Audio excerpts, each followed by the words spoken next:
Alexander Graham Bell quotes motivation. 1. A man, as a general rule, owes very little to what he is born with. A man is what he makes of himself. 2. I would impress upon your minds the fact that if you want to do a man justice, you should believe what a man says himself rather than what people say he says. 3.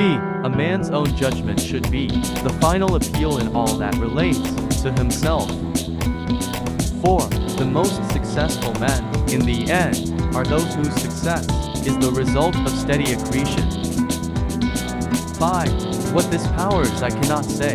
All I know is that it exists, and it becomes available only when a man is in that state of mind in which he knows exactly what he wants and is fully determined not to quit until he finds it. 6. Man is an animal which, alone among the animals, refuses to be satisfied by the fulfillment of animal desires. 7. It is the man who carefully advances step by step who is bound to succeed in the greatest degree. 8. Man is the result of slow growth. That is why he occupies the position he does in animal life. What does a pup amount to that has gained its growth in a few days or weeks, beside a man who only attains it in as many years? 9. There cannot be mental atrophy in any person who continues to observe, to remember what he observes, and to seek answers for his unceasing hows and whys about things. 10. I have always considered myself as an agnostic. 11. Don't keep forever on the public road, going only where others have gone. 12. The inventor is a man who looks around upon the world and is not contented with things as they are. He wants to improve whatever he sees. He wants to benefit the world. He is haunted by an idea. The spirit of invention possesses him, seeking materialization. 13. Observe, remember, compare. 14. Wherever you may find the inventor, you may give him wealth, or you may take from him all that he has, and he will go on inventing. He can no more help inventing than he can help thinking or breathing. 15. When one door closes, another one opens.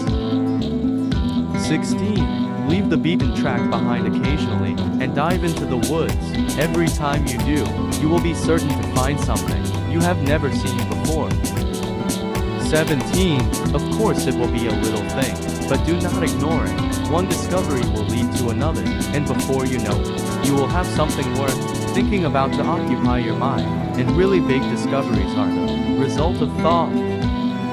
18. Night is a more quiet time to work. It aids thought.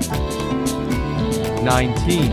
Great discoveries and improvements invariably involve the cooperation of many minds. 20. Concentrate all your thoughts upon the work in hand. The sun's rays do not burn until brought to a focus. 21. The day will come when the man at the telephone will be able to see the distant person to whom he is speaking.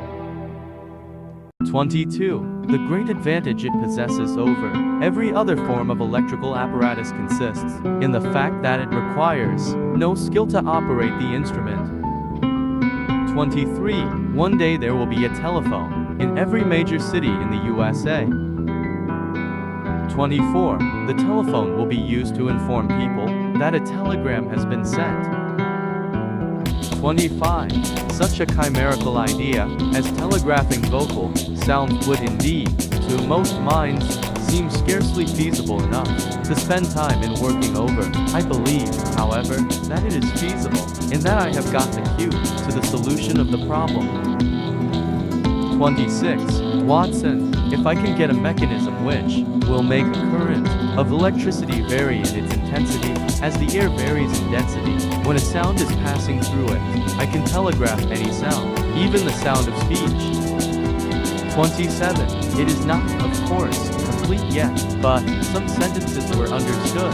This afternoon, I feel that I have at last struck the solution of a great problem. 28. Grand telegraphic discovery today. Transmitted vocal sounds for the first time. With some further modification, I hope we may be enabled to distinguish the timbre of the sound. 29.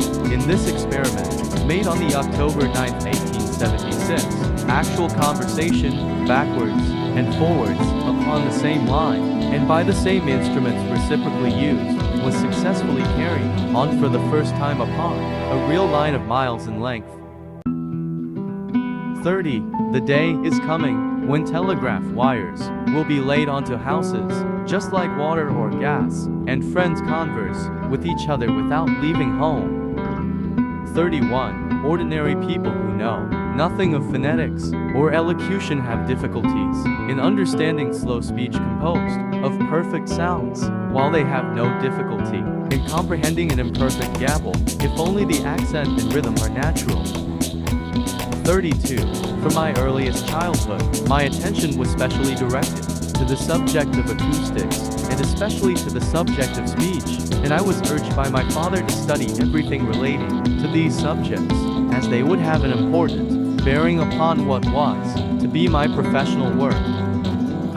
33. I have discovered that my interest in my dear pupil, Mabel, has ripened into a far deeper feeling than that of mere friendship. In fact, I know that I have learned to love her very sincerely. 34. It is a neck-and-neck race between Mr. Gray and myself who shall complete our apparatus first. He has the advantage over me in being a practical electrician, but I have reason to believe that I am better acquainted with the phenomena of sound than he is, so that I have an advantage there. 35. Morse conquered his electrical difficulties, although he was only a painter, and I don't intend to give in either till all is completed.